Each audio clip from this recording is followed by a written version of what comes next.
Hi, it's Steve Hargadon, and welcome to the Home Learning Summit. Julie Wilson is with us today. Welcome, Julie. Thank you for having me, Steve. Really delighted that you're here. So what do you do? What's your job? What's my job? Trying to keep out of mischief on a somewhat full-time basis. So I've got, I guess you could say, 3 jobs. I'm the founder of a nonprofit called the Institute for the Future of Learning. Its mission is to help transform this one-size-does-not-fit-all model of education. The second is I'm president and co-founder of the Academic Leadership Group. And through that work, we help organizations redesign their organizations to really unleash human potential. And then the third job is I'm also a part-time instructor at Harvard's Extension School.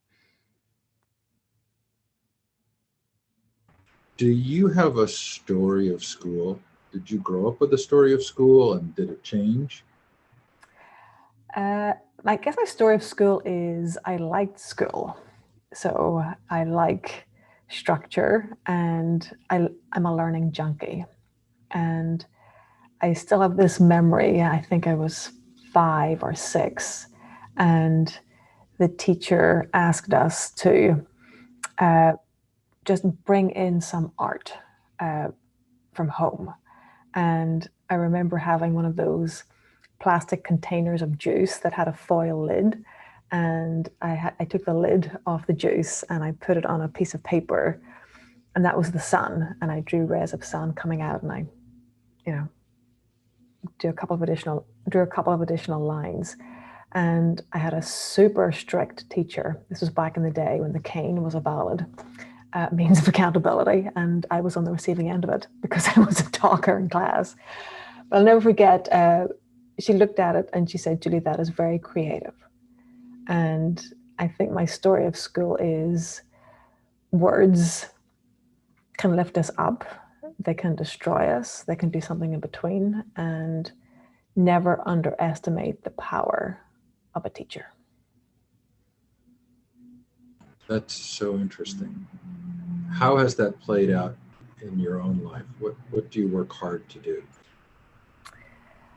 I work hard to, and this has taken some time, to believe in the power of my own questions and to follow those. So as somebody who has been self-employed for about 7 years at this point, and that was a dark night of the soul, making the decision to leave the security of full-time employment, really having a felt sense at this stage in my life that if you do follow your own questions, they will lead you to a good and right place. And that takes faith. I remember having lunch one time with one of my board members, Tim Lucas, a great systems thinker. There were a couple of systems thinkers at the table, and one of them said, I think there might be a 6th discipline. Peter Senge has his 5 disciplines, and he posited the notion there could be a 6th. And I didn't say it at the time, but what immediately came to my mind was faith or hope or some word like that. Because you can have, clarity around your mental models, you can have personal mastery, you can have that vision, the team learning, the systems orientation. But if you don't have some level of faith that enables you to go from what you know to what you don't know, you're not going to see any change. So that whole notion of faith, I think, is getting stronger with me as I get older. So would it be fair to compare that concept of faith with the voice inside our head? Meaning, is there some degree to which our sense of capability and potential and optimism reflect the environment that we were surrounded with as we were younger? Oh, yes, absolutely. So I think we've got many voices in our heads. And it was like Carl Jung who said, there's nothing quite impacts the life of the child as much as the unlived life of the parent. And I'm really mindful. I have a 3-year-old. I've come to motherhood somewhat late in life. And I'm so mindful of not putting my stuff on him. What's Teddy and what's me, and let Teddy be Teddy. And another quote that I've heard, because I'm immersing myself in so many parenting books right now, is how you speak to your child becomes their internal voice as an adult. So some of us have the benefit of a really helpful internal voice that we can lean on, and many folks do not. And there might be something in between. There are also voices of other adults that children have in their heads as well, and again, some are positive and some are negative. But that has a huge impact, a huge impact. And then there's this other voice, and it's a very quiet voice. And I believe that's your internal, non-egoic voice that can rise above all of those voices. And that's the voice that we need to listen to. And it's typically a voice that isn't even mentioned until you hit a midlife crisis and you're sitting in therapy at some point. This is so interesting.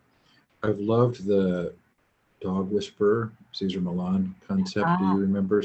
I remember Caesar. Yes, I used to watch him a lot. And he would say, "It's not your dog.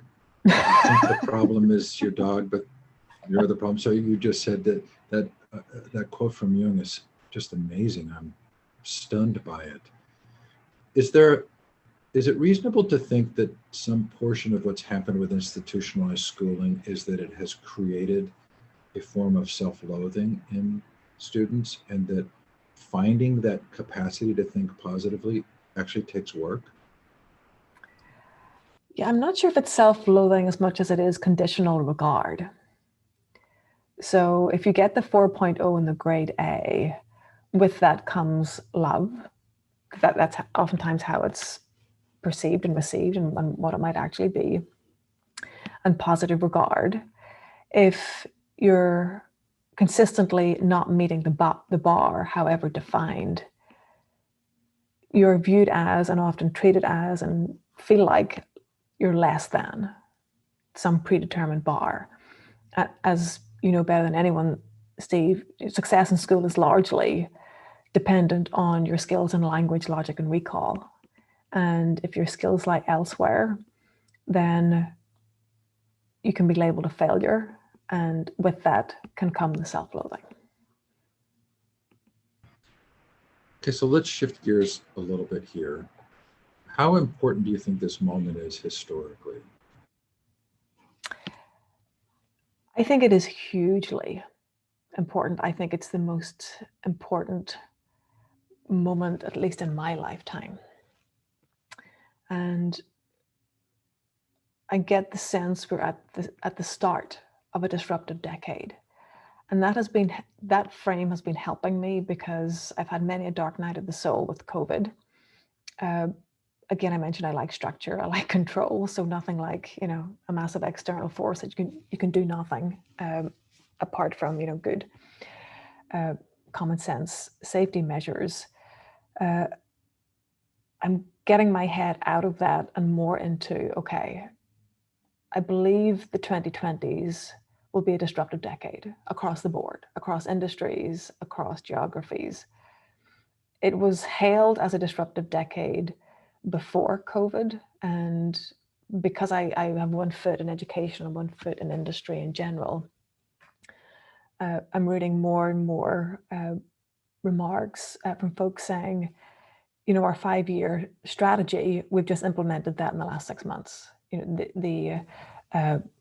With AI, with technology, with virtual work, with so many of the shifts that are happening, there's a lot happening that I don't think we're going to, quotes, go back to 2019. So, I had this idea in my head. It'll be a wonderful day when I walk back into the airport. But then I thought about that realistically a few weeks ago and thought, no, Julie, the next time you go to the airport, it won't be this feeling of freedom and euphoria. It'll be a feeling of, how safe am I? I will have at least one mask on and maybe a face shield.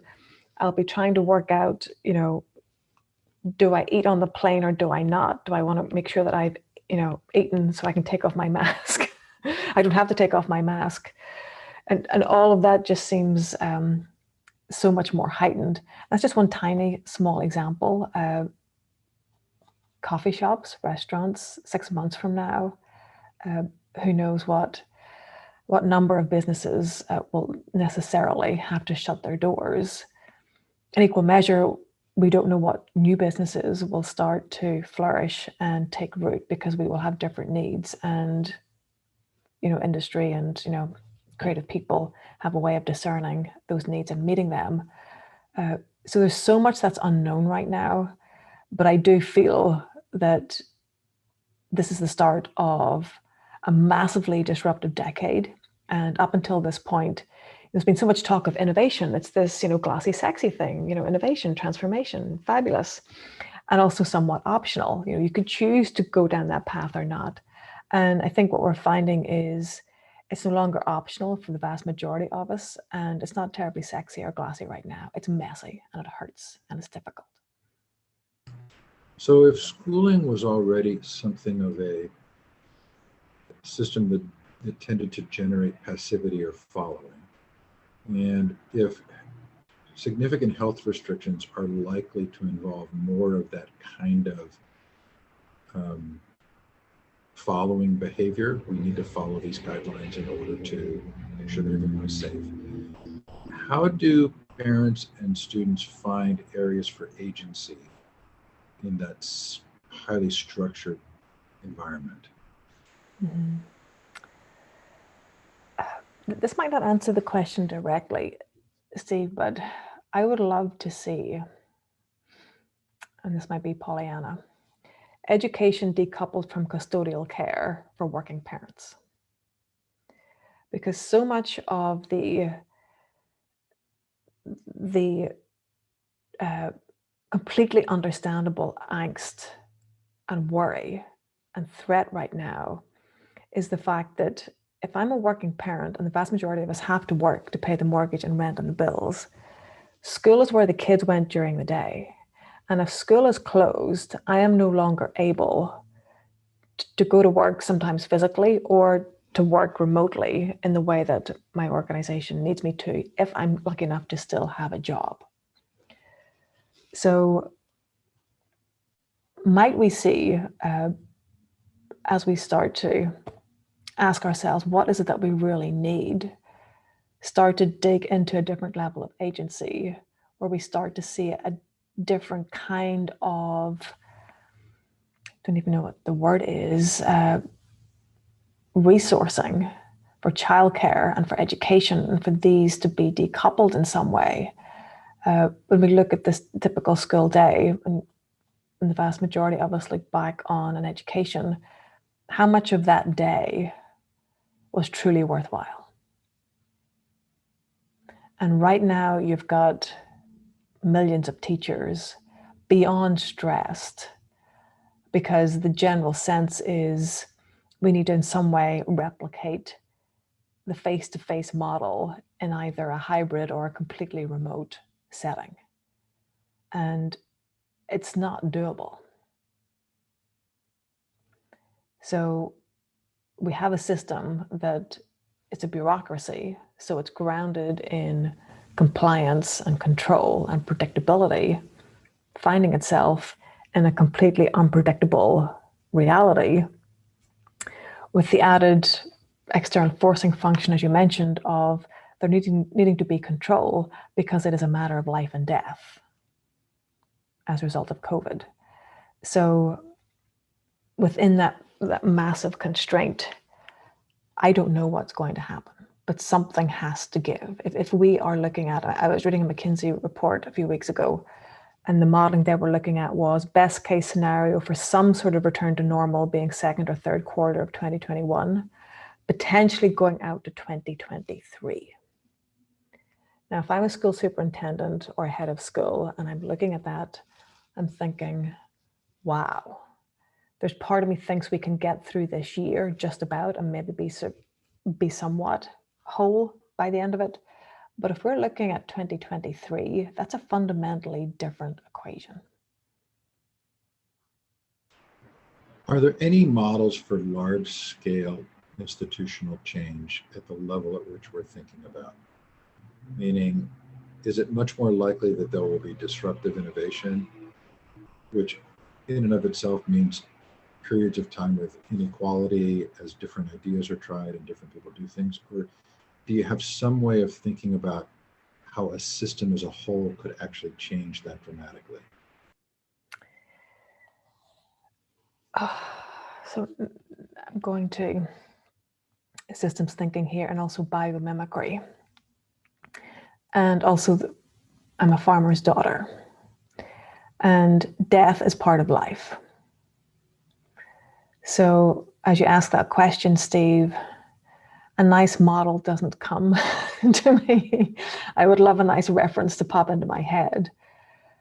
But where I'm going is, does part of this, and I think it does, and I don't know which part of it is, this system need to die in order to make way for the new?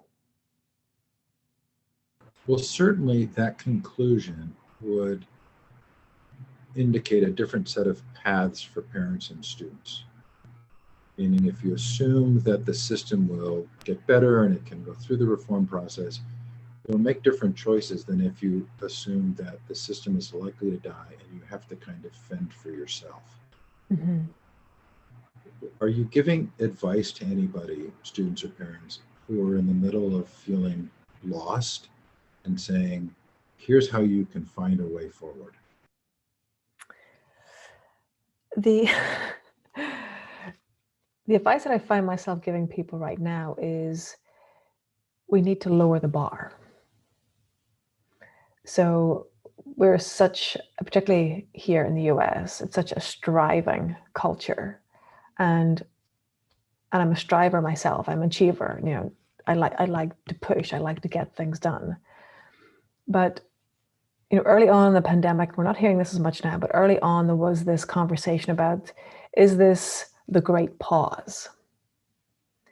Is this a time to stop and reflect? And probably like me, you can't really stop and reflect and just go off on sabbatical for a year, you know, and come back down from the mountaintop with great insights. But the advice that I'm giving folks is, don't try to fix this right now. You will drive yourself silly trying to do so. It's a cliche, but I think the best that we can do right now, and it's hard, is to take each day as it comes. When I'm speaking with school superintendents, all it takes is somebody to have a party over the weekend in their school system, and then they're into 2 weeks of quarantine, the entire school district. And you can't plan for that. Again, it's back to our human instinct to try to plan and control. If we could let that go for just a little bit and sit with what is, there's something emerging here and we don't know what it is. And if we're not being observant, we might miss it. And you and I both probably find some intellectual stimulation with that thought. But I'm a high school senior and I've missed all of these things that I would normally have done. And I had this trajectory for myself to get into college and then get a job. And I feel kind of lost now. Are there individual initiatives that I could be taking to do the best that I could in this moment? So that takes us back to the high school student quite often is in hot pursuit of pursuing as many extracurriculars and APs that will help fill a college application, that will help guarantee some sort of college place. And I was reading some data recently from Gallup. Historically, previous generations like boomers and Xers never disputed college being as a good thing. And that was good debt. And you just didn't argue that college was a good thing. Less so for millennials, but Gen Z and the number was quite low, and I'm blanking on the exact number, but compared to Xers and boomers, a lot more Gen Z are thinking, well, I don't know, really? How much for what return to, wait tables? That contract doesn't exist anymore.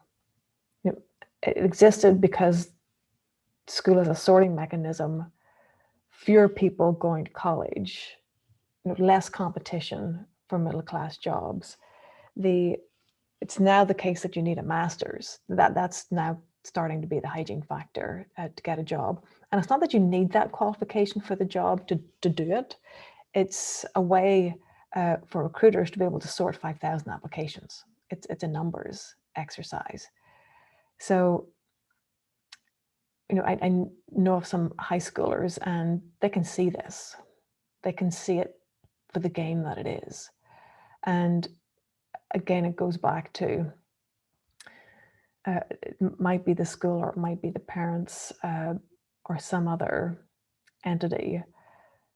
But if high schoolers could be asking themselves, what interests me? What are my questions? Schools such as, High Tech High and the New Tech Network that for years have invited their students to think through those questions. Those schools that have character education and developing critical thinking and empathy built in to the pedagogical culture of the school, not just on the mission statement, those kids will be in better shape. Those schools will be in better shape because within those environments, there is truly a culture of learning. It's learning that will help us get through this, help us to emerge through this. But schools, for the most part, aren't institutions of learning, they're institutions of knowing. Here's the textbook, cram for the test, regurgitate it, get your A. If you were to retest 2 weeks from now, you probably get a C, but we'll ignore that fact. It's not durable knowledge. So those schools that have really built a pedagogical framework, think about the high quality PBL schools, and then I go back, to Montessori and Steiner. Those educational models started, I believe it was like 1900s, up to 1920, up to the First World War, and then the wars happened. So there's something. I'm just struck by the fact that it's a century later. We're asking ourselves the same questions. We know the same stuff that we know around progressive pedagogy and what works. The tools at our disposal are somewhat different and maybe more sophisticated, but what was true then is true now. So if culture is a story of shared meaning, is what we're facing a crisis of meaning right now?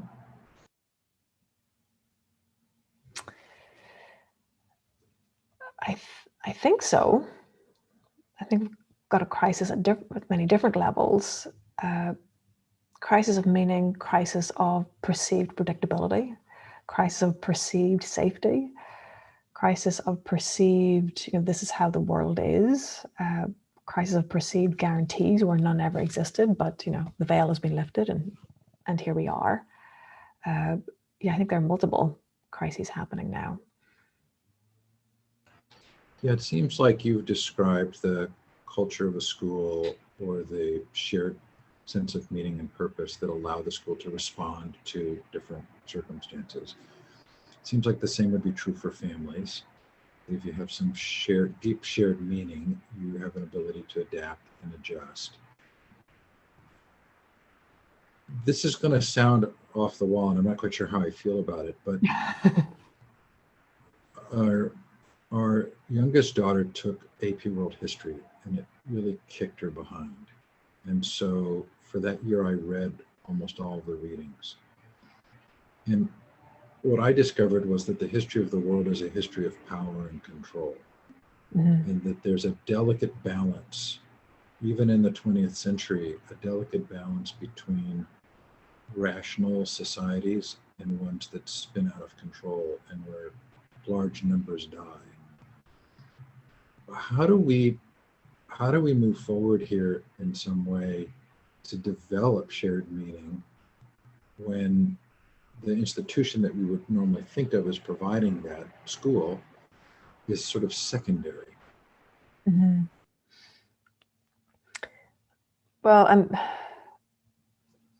I read stories of communities coming together in ways that they haven't done before, and of the opposite. And like everything else in life, it's a choice. It just feels like the potential to go either way has been magnified.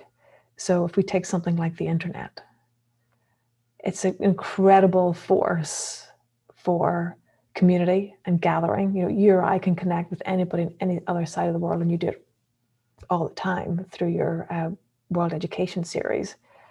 I mean, I participated in the Summers event, and I'm on a WhatsApp channel with people in all different areas of Africa and Australia and Europe. I mean, it's tremendous. The flip side of it is it can be a complete echo chamber, as we've witnessed. The control that other institutions have now outside of governments, like Facebook, for example, how it can be manipulated by governments, again, through social media and through the internet. And now I've lost my train of thought. What was the original question, Steve? Well, I'm wondering how serious is this? If we lose this institution that we've depended on for shared meaning, and we see some pretty significant polarization in our culture, some polarization, and we have people who we're having difficulty talking to each other and we don't agree. Is there actually a larger danger here? Is this a more important moment than we realize, that there's a need for us to center ourselves in some way to avoid the lessons of history, that bad things can start to happen? Yes. So with everything that's happening right now, I don't see it so much as this is something that's new, that's coming up. This was always here. It was just under the surface. And marginalization of Black people, Indigenous people, people of color, the fact that the education system is largely skewed towards a middle-class white model of how to be in the world. The fact that politics and government, there's so much self-interest there. Everything we're experiencing right now, it's not because of any one singular figure or even COVID. It feels like it's being presented in Technicolor right in front of our faces. That many of us, myself included, could choose to ignore this. But right now the universe is saying, we are going to put it so in your face that we hope the vast majority of you will take notice. Now, what you decide to do with that is totally your own call. So, for those of us who work in the field of systems thinking, and it can become completely demoralizing very quickly to begin to think about how do I fix this? And I remember having a dark night of the soul when I wrote the book that I did on educational change, because what I realized was I was trying to come up with the answer to how to fix the system. And then I had this blinding realization. Well, that's more than a little egotistical, Julie. People way smarter than you have tried to fix the system for many, many years. Who do you think you are that you can come up with the silver bullet for this? So all I know at this point is that if every single person who has an idea to do something for the betterment of others, if they were to take action on that idea, then we have a massive tidal wave of positive change that could be possible. What will not be helpful is waiting for somebody else to do something. Now, I'm hearing a little bit in your responses that local community might be a part of the answer, which is building up around the libraries or running commons or working together in your community. Because often the questions of inequality do get solved at a local level. charitable organizations, people of religious faith who feel an obligation and work to make things better. And so if we're in a post-bureaucratic society, if the internet is breaking the power of bureaucracies and single narratives, I wonder if the community isn't sort of the local community isn't sort of the answer. I think it definitely could be, and we saw signs of that early on in the pandemic. Just very simple signs, with kids putting rainbows up in their windows, the signs out on lawns supporting essential workers, the way folks are checking in with elderly neighbors, making sure people are okay. I think there's tremendous power and potential there, and I think it's also because the effect is immediate and it's tangible. You can see it, you can feel it. Julie, any final thoughts about this moment and advice for parents and students?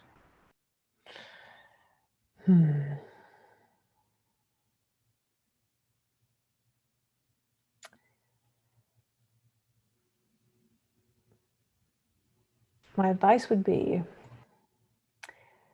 to listen to that inner voice. Oftentimes it's not very loud, and the movies would tell us that there's some blinding insight that you get, and there's that you've got absolute confidence and surety that this is the right next step, the right next thing for me to do. I found it's a really soft voice, and every one of us is going through some version of a challenge right now, be it small or massive or somewhere in between. And whatever you're going through right now is your work. And there is a soft voice inside of you that will help you get through it.